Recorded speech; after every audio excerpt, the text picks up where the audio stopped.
How to fix eBay PayPal not working. To fix the eBay PayPal not working, first of all, force a fresh account sync. All you have to do is go ahead and open any web browser of your choice. Once you open it, you simply have to tap on that search bar, then type eBay payment wallet page.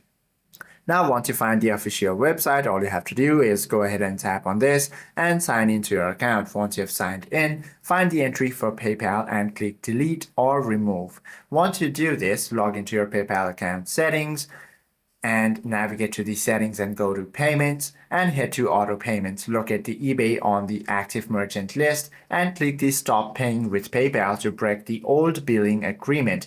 Now you simply have to return to your eBay shopping cart and click checkout, select the PayPal and log in fresh to establish a working network token. Once you do this, you can also try to clear the browser and the app cache. If you have downloaded the official application, you simply have to long press that application icon, then tap on this I option to access the app info. From here, head to storage and cache and proceed to clear the cache of eBay application. Once you do this, your problem will be fixed.